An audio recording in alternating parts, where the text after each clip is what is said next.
నమస్తే. KTR farm house నుంచి జన్వాడ నుంచి మనం స్ట్రైట్గా పొంగులేటి ఫామ్ హౌస్ దగ్గరికి వచ్చినాం. పొంగులేటి శ్రీనివాసరెడ్డి ఇప్పుడు revenue minister. Ponguleti farm house మీద కూడా పెద్ద చర్చ నడుస్తున్నది. కేవలం ఒకరిది గురించే మాట్లాడతారా, మిగతా వాళ్ళ గురించి మాట్లాడరా అని అందరూ అడుగుతున్నారు. సో మేము అందరి గురించి మాట్లాడతాం కాబట్టి అందరి దగ్గరికి పోతున్నాం, అన్ని పార్టీలని అడిగేస్తున్నాం. ఫామ్ హౌస్లు కేవలం విలాసాల కోసం, ఎంజాయ్మెంట్ కోసం వాళ్ళు బాగా సంపాదించి కట్టుకున్నటువంటి కట్టడాలు. సరే, వాళ్ళు కట్టుకున్న కట్టడాలు ఎక్కడ కట్టుకున్నారు? వాళ్ళ ప్రైవేట్ ప్లేసెస్లో కట్టుకున్నారా అంటే కేవలం అగ్రికల్చర్ ల్యాండ్గా ఉండాల్సిన భూముల్లో కాంక్రీట్ నిర్మాణాలు చేసుకొని 111 జీవోను ఉల్లంఘించి చట్టాన్ని అతిక్రమించి కట్టుకున్న నిర్మాణాలు ఇవన్నీ. ఇప్పుడు నేను ప్రస్తుతం పొంగులేటి శ్రీనివాసరెడ్డి ఫామ్ హౌస్ ముందున్న గేట్ అవతల ఉన్నది, బ్యాక్ సైడ్ ఉన్నాం మనం. సో మన వెనకాల హిమాయత్ సాగర్, ఇది దాదాపు 2.9 టీఎంసీల సామర్థ్యం కలిగిన 2 కిలోమీటర్లకు పైన పొడవు ఉన్నటువంటి విస్తీర్ణం ఉన్నటువంటి హిమాయత్ సాగర్ ఇది మంచినీటి సరస్సు. ఆనాడు హైదరాబాద్ వరదలను నివారించడం కోసం ఈ ఉస్మాన్ సాగర్ అండ్ హిమాయత్ సాగర్ని కట్టారు. ఈ హిమాయత్ సాగర్ ఈ 2 సాగర్లను కూడా మంచినీటి కోసం, అంటే వరదలు వచ్చినాయి, ఈ వరదల ద్వారా నీళ్లు నిండినాయి కాబట్టి ఈ నీళ్ళని మంచినీళ్ళ కోసం హైదరాబాద్లో మనం వాడుకుంటున్నాం. చుట్టూ ఫామ్ హౌస్లే ఉన్నాయట. ఇక్కడ కనిపిస్తున్నది పొంగులేటి శ్రీనివాసరెడ్డి ఫామ్ హౌస్.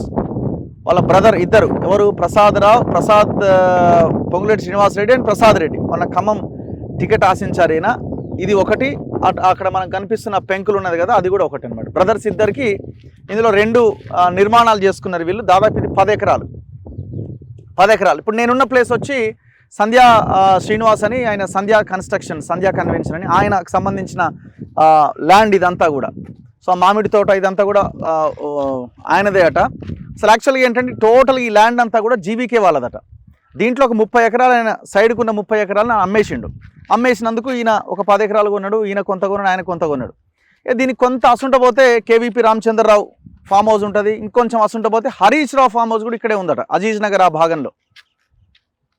ఇక్కడ స్థానికులు మాట్లాడుతున్నప్పుడు ఎంత భయంకరమైన విషయాలు బయటకు వస్తున్నాయంటే, ఈ సాగర్ నిండక ముందే గేట్లు ఓపెన్ చేసేదట, ఎందుకంటే ఫామ్ హౌస్లకు నీళ్ళు వస్తాయని. ఎంత దుర్మార్గం చూడండి. కొన్ని వందల ఫామ్ హౌస్లు వెళ్తాయి ఇట్లా మనం చేసుకుంటూ పోతాయి. ఈ పక్కనే ఒక నిర్మాణం జరుగుతున్నది, జస్ట్ పొంగులేటి ఫామ్ హౌస్కి ఆనుకొని, ఎఫ్టీఎల్కి ఆనుకొని ఉన్న ప్రాంతంలో సబితా ఇంద్రారెడ్డి ఫామ్ హౌస్ అటు. ఇది సబితా ఇంద్రారెడ్డి, కార్తిక్ రెడ్డి ఇక్కడికి వస్తుంటారని ఇక్కడ ఉన్న వాళ్ళే చెప్తా ఉన్నారు. టోటల్గా వీళ్ళైతే ఎఫ్టీఎల్ ఆనుకొని బఫర్లోనే ఉన్నారు టోటల్గా. ఇది పొంగులేటి ఫామ్ హౌస్, ఇది సబితా ఇంద్రారెడ్డి ఫామ్ హౌస్. సరే, వాళ్ళు మా పేరు మీద లేదు అని ఎన్నో చెప్పొచ్చులే, కానీ అవన్నీ అది కన్స్ట్రక్షన్ నడుస్తున్నది. ఇది కూడా 111 జీవోని ఉల్లంఘించి కట్టిందే. ఇది సాగర్, ఇక్కడ దాకా ఎఫ్టీఎల్ ఉంది. ఇక్కడ ఇంకొక విషయం, మేము ఇక్కడికి వచ్చిన తర్వాత తెలిసిన విషయం ఏంటంటే, నిన్న అధికారులు వచ్చిరట ఇక్కడికి, ఇరిగేషన్ అండ్ రెవెన్యూ డిపార్ట్మెంట్ అధికారులు ఇక్కడికి వచ్చిరట.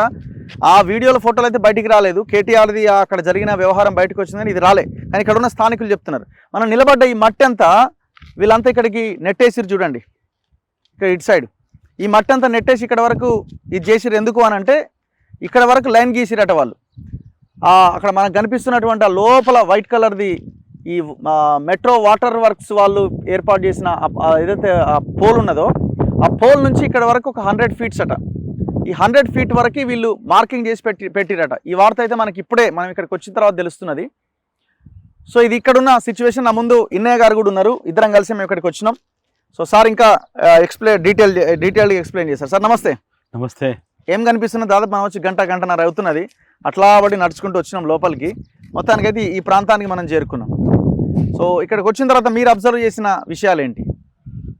అంటే మొదటిగా ఇదంతా కూడా 111 జీవో అనేది మనందరికీ తెలిసిన విషయమే. అవును. 111 జీవో యొక్క నేపథ్యం ఏందో కూడా మనకు తెలుసు.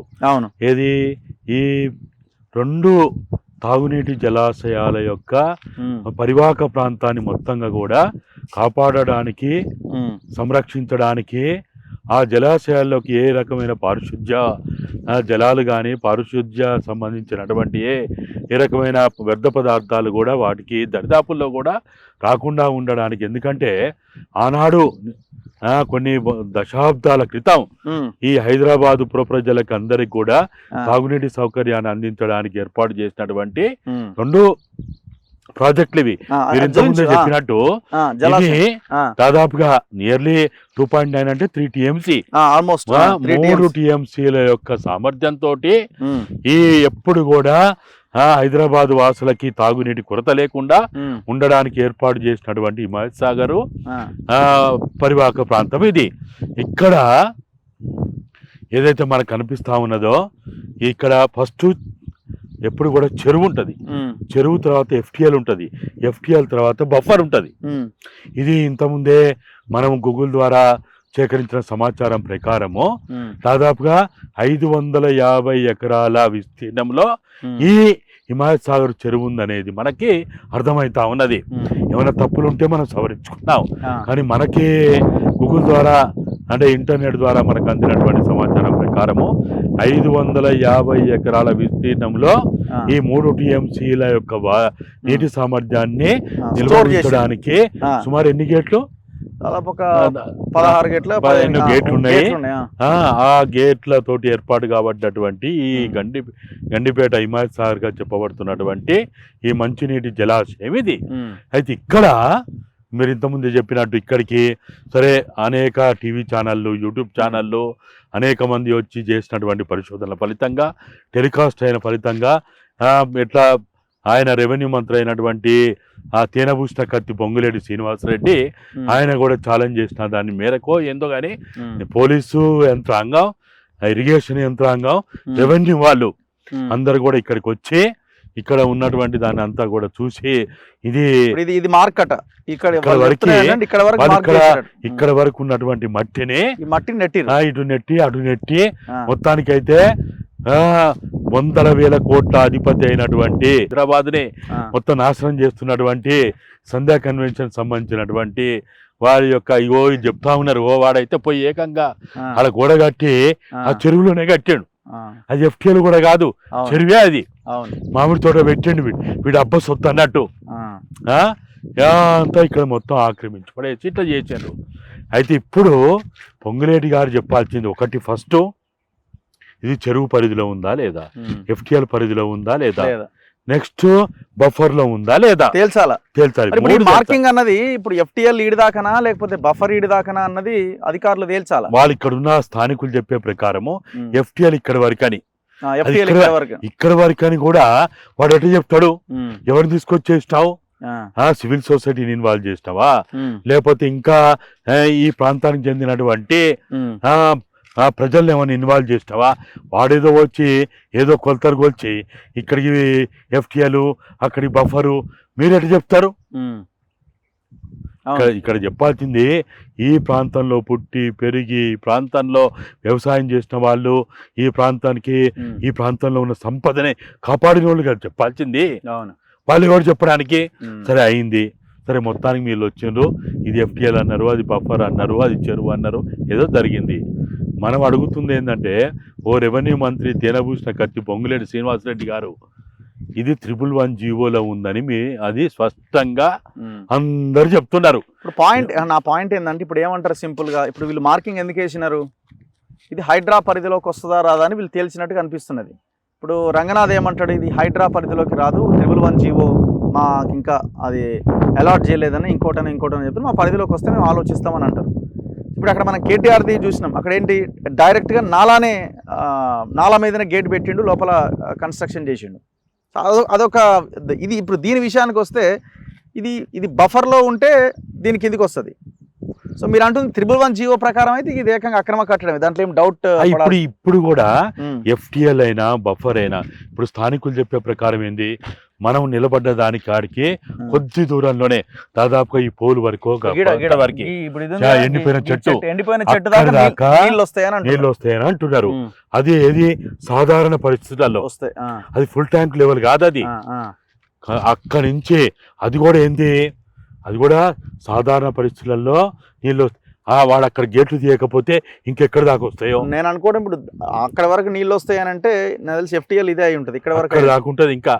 అయితే అది కూడా ఏంది, అక్కడ గేట్లు తీసినప్పుడు మాత్రమే నీళ్ళు అక్కడ దాకా కనపడ్డాయి. అక్కడ గేట్లు తీయకపోతే ఇప్పుడు ఇది ఎన్ని మీటర్లు ఉంటుండొచ్చు అని నుంచి ఉంటుంది, దగ్గర దగ్గర 150 ఫీట్లు ఉంటుంది. 150 ఫీట్లు ఉంటుంది, 150 ఫీట్ల దాకా ఉంటుంది. అయితే ఇదంతా కూడా ఏంటంటే అది ఏదైతే నీటి సామర్థ్యం యొక్క ఏదైతే దాదాపు అందరు చెప్పేది ఏంది 1145 ఫీట్ ఏదో అంటున్నారు. ఈ మరి ఆ లెక్క ప్రకారం అసలు గేటు ఒక్కటి కూడా తీయకుంటే ఇంతకుముందు ఇక్కడ చెప్పింది కదా, పోయిన సంవత్సరం ఏదో హరీష్ రావు ఫామ్ హౌస్లోకి నీళ్ళు వస్తున్నాయని, కేవీపీ ఫామ్ హౌస్లోకి వస్తున్నాయని, లేకపోతే ఇక్కడ అసలు ఇదంతా చూస్తే అంత ఎత్తు గోడ కట్టిందంటే దేనికోసం కట్టినట్టు? అంత ఎత్తు నీళ్ళు వస్తేనే కదా. నీళ్ళు వస్తేనే ఎవరు దుంకుతారైనా? నీళ్ళు వస్తేనే దుగ్గుడు సంగతి. మరి దూకేటట్టుంటే పైన వైర్ కూడా పెట్టారు, వైరింగ్ అది ఏంది కరెంటు ఫెన్సింగ్ కూడా ఇచ్చారు. నీళ్ళు వస్తేనే చాలా బందోబస్తు నిర్మాణం రిటైనింగ్ వల్ల కట్టిర్రు, ప్రాజెక్ట్ రిటైనింగ్ వల్ల కట్టిర్రు అంతే. అని ఇంత నిర్మాణం సరే, ఆయన డబ్బులు ఉన్నాయి, ఆయన గులబుట్టింది, కట్టుకున్నాడు, ఆయన వ్యవహారం అది. ఇది అంతా ఎక్కడ జరగాలి? ఇప్పుడు ఆయన వచ్చి ఇక్కడికి వచ్చి మీలాంటి వాళ్ళని, మాలాంటి వాళ్ళని, ఆ స్థానిక ప్రజల్ని, ఈ గండిపేట హిమాయత్ సాగర్ ప్రాంతాల్లో ఉన్నటువంటి ప్రజల్ని తీసుకొని వచ్చి irrigation, survey department, revenue department అందరిని తీసుకొని వచ్చి ఇక్కడ నువ్వు ఎంత పరిశుద్ధుడివి, ఎంత చిత్తశుద్ధి ఉన్నది నీకు, ఎంత నీతిమంతుడివి, ఎంత ధర్మవంతుడు అని కూల్చేయమని నేను చెప్పేస్తున్నా అంటున్నారు కదా రంగనాథ్ గారు. నాది ఒకవేళ ఇంచు భూమి కూడా ఉన్న దాన్ని ఇమీడియట్ గా కూల్చేయండి అని అంటున్నాడు కదా. నువ్వు ఎవరికో చెప్పుడు ఎందుకు రెవెన్యూ మంత్రి గారు? నువ్వు ఎవరికో ఆదేశించుడు ఎందుకు? నువ్వు మనిషివే, నీకు తెలివి ఉన్నది, నీకు జ్ఞానం ఉన్నది, నువ్వు ప్రజాప్రతినిధివి. తప్పు జరిగిందా లేదా అని నువ్వు తేల్చు. అవును, నువ్వు వచ్చి ఇక్కడికి వచ్చి ఇప్పుడు చెప్పిన అన్ని శాఖల వాళ్ళని తీసుకొని వచ్చి నువ్వు తేల్చు. మాలాంటి వాళ్ళని తీసుకురా, మీడియాని తీసుకురా, సరిపోతుంది కదా. ఎవడో వచ్చి రంగనాథ్ చెప్పాలి, వాడు చెప్పాలి, వీడు చెప్పాలి, ఇవన్నీ ఎందుకు? కాబట్టి ఇప్పుడు ఇక్కడ మనకు కనపడ్డ దాంట్లో ఇది ఇప్పుడు సబితా ఇంద్రారెడ్డి ఫామ్ అవుట్, ఇది సబితా ఇంద్ర కార్తిక్ రెడ్డి ఇప్పుడు వాళ్ళే మీరే వింటున్నారు కదా, వాళ్ళే చెప్తున్నారు కార్తిక్ రెడ్డి వస్తాడని, లేకపోతే ఇంకా వేరే వాళ్ళు వస్తారని వాళ్ళే చెప్తున్నారు. కాబట్టి ఇక్కడ ఇది కూడా FTL కదా, దీని ప్రకారం చూసి ఇప్పుడు నా ఉద్దేశం అయితే అది చెరువు అన్న కావాలా, FTL అన్న కావాలా, బఫర్ అన్న కావాలా, బఫర్ లో కూడా ఉండడానికి ఈ మూడు తర్వాత 111 కావాలా. 111 అయింది పక్క, మరి మనం ఓపెన్ గానే చెప్పేయచ్చు. మరి ఇంకేంది 111 లో ఈ సిమెంట్ ఎక్కడిది, గోడలు 111 పరిధిలో సిమెంట్, కాంక్రీట్, ఐరన్ తో కూడినటువంటి ఏ నిర్మాణాలు చేయొద్దని చాలా స్పష్టమైన ఆదేశాలు జీవో ద్వారా ఉన్నాయి. మరి ఇవన్నీ ఎట్లా వచ్చినాయి? దీని పర్మిషన్ ఎవడిచ్చిండు? బేసిక్ ఇది అగ్రికల్చర్ ల్యాండ్. ఇది ఈ ల్యాండ్ని నాలా కన్వర్షన్ ఎప్పుడైంది, ఎట్లయింది? ఇప్పుడు వీళ్ళు చెప్తున్న ప్రకారం ఏంటంటే టిఆర్ఎస్ అంటే ఆయన ఎంపీగా ఉన్నప్పుడే ఈ నిర్మాణాలు ప్రారంభమైనాయి అని, అంటే టిఆర్ఎస్ ఎంపీగా ఉన్నప్పుడే ఆ నిర్మాణాలు ప్రారంభమైనవి వాళ్ళు చెప్తా ఉన్నారు. ఆయన ఎప్పటి వరకు 2019 వరకు ఆయన ఎంపీగా ఉన్నాడు. తర్వాతనే కదా నామనాగేశ్వరం అక్కడ గెలిచింది, ఆయన ఓడిపోయింది అప్పుడే కదా. కాబట్టి ఆయన టిఆర్ఎస్ ఎంపీగా ఉన్నప్పుడే జరిగింది. ఆయన టిఆర్ఎస్ ప్రభుత్వం ఉన్నప్పుడే ఈ జీవీకే వాళ్ళ యొక్క భూమిగా చెప్పబడుతున్నటువంటి ఈ భూమిని వాళ్ళు ఆయన ముక్కలు చేసినట్టు, కేకును కట్ చేసినట్టు కట్ చేసి వాడింత దొంగల కంపెనీ అంతా కూడా వీళ్ళు పంచుకున్నారు వీళ్ళు. మరి ఇప్పుడు మనం అడుగుతున్నదైనా, ఎవరు అడుగుతుందైనా, మనం చెప్తున్నది ఏంది? మీరు నిజాయితీ పరులే, మీరు ధర్మము, న్యాయము, చట్టము అన్ని మీ ఉన్నాయని అంటున్నారు కదా. మీరే వచ్చి ఇప్పుడు సింపుల్ ఒకటే క్వశ్చన్, వాళ్ళు బఫర్ జోన్, FTL అన్న దానికి ఆన్సర్ తర్వాత చెప్తారు కానీ అధికారులు 111 జీవో పరిధిలో ఉన్నారా లేదన్నది వాళ్ళు చెప్పాలా. అంతే కదా, ఉన్నారు. సో ఇప్పుడు అది నిబంధనలకు విరుద్ధంగా కట్టిరా అన్నదానికి క్వశ్చన్కి ఆన్సర్ చెప్పాలి, అంతే కదా. సో మిగతావన్నీ మాట్లాడుతున్నాను, బఫర్లో లేను, FTLలో లేను, అవసరమైతే చెక్ చేసుకోండి అంటున్నారు తప్ప 111 జీవో పరిధిలో ఉన్న గైడ్ లైన్స్ ఏంటి, ఆ గైడ్ లైన్స్ ప్రకారం నా నిర్మాణం ఉందా లేదా అన్న దానికి ఆన్సర్ లేదు, అడిగేటోడు కూడా లేడు. ఇప్పుడు ఆయన ప్రభుత్వంలో ఉన్నాడు, ఆయన ఒక మంత్రి. 111 జీవో తెచ్చుకొని చదవడానికి ఆయనకి ఎంత టైం పడుతుంది? అవును, గూగుల్ చేస్తే ఎదురుగానే కనబడి మనం పడిపోయా. 111 జీవో ప్రకారం ఏదైతే నియమ నిబంధనలు ఉన్నాయో దాని ప్రకారము ఈ నిర్మాణము జరగాల్సి ఉండేనా, జరగకూడదా? మీరు చూడండి, ఇదే 111 జీవో పరిధిలో రైతులు చిన్న చిన్న షెడ్లు నిర్మాణాలు చేసుకుని కూల్చేస్తారు, వచ్చి దారుణంగా కూల్చేస్తారు, పోలీస్ కేసు పెడతారు. కాదు ఇక్కడ శంషాబాద్ ఔటర్ రింగ్ రోడ్ ఇదంతా కూడా అదే పరిధిలోకి వస్తుంది. ఎవరో రిటైర్డ్ ఆఫీసర్లు ఒకరిద్దరు ఎంప్లాయీస్ చిన్న ఇల్లులా కట్టారు, వచ్చి కూల్చేసినారు, గోడలు వచ్చి కూల్చేసినారు. ఇవి కూడా గోలగొట్టాలి, ఇంత పెద్ద గోడలు కట్టి తప్పనిసరి. ఇంత పెద్ద విలాసవంతమైనటువంటి అన్న పొంగులేటి అన్న, నీకు బంగారంగా ఇల్లున్నది, ఖమ్మంలో ఇల్లున్నది, నీకు హైదరాబాద్లో జూబ్లీస్ పంజరాయిస్ ఉన్నాయి, ఈ దిక్కుమాలిన ఇటువంటి కొంపలోకి ఎందుకు వస్తున్నావు? ఈడొస్తే రోగాలు వస్తాయి, తెలియదు. తర్వాత జీవితాంతం తిట్లు తింటూనే ఉంటాయి. రోగాలు నీకు అయ్యే మరి. రోగాలంటే ప్రజల శాపనార్థాలు అంటారు కదా, అదే మన ఊర్లలో ఏమంటారు, ప్రజల శాపనార్థాలు అంటారు కదా. ఈ శాపనార్థాలు ఎందుకు, ఇవన్నీ ఎందుకు? మంచిగా పిల్లలతోటి సుఖంగా బతకక ఇవన్నీ ఎందుకు మీకు? ఇప్పుడు అసలు ఏదో మరి ఏదో ఫారెన్ లో ఉన్నట్టే ఉంది. ఇక్కడ స్థానికులు చెప్తుంది కదా, అది మతిపోతుంది అట, ఆడిపోతే లోపలికి పోతే అది అసలు చూడడానికే ఆ కళ్ళు జిగలు పట్టానే అట. మరి ఇక్కడ చూసిన వాళ్ళు చెప్తున్నారు, వాళ్ళు ఉత్తరే చెప్పరు, వాళ్ళు వైట్ పేపర్, వాళ్ళకి పొంగులేటి ఎవడో తెలియదు, వాళ్ళు ఎక్కడో వేరే రాష్ట్రాల వాళ్ళకి ఏం తెలుసు? వాడు శుభానికి శత్రువు తెలియదు, మిత్రువు తెలియదు, ఉన్న వాస్తవాలు చెప్తున్నారు. కానీ మనకి 2-3 కాక మీడియాలో వస్తున్నాయి, ఈయనదో ఆయనదో ఇంకా చాలా మంది ఉన్నాయట, లోకల్ వాళ్ళు చెప్తున్నారు కదా, మనకు తెలియని పేర్లు కూడా. ఇప్పుడు హరీష్ రామ్ చెప్తున్నారు, హిమాయత్ సాగర్ పరివాహక చుట్టూ ఫామ్ హౌస్లే ఉన్నాయట. మరి వీళ్ళు ఎట్లా?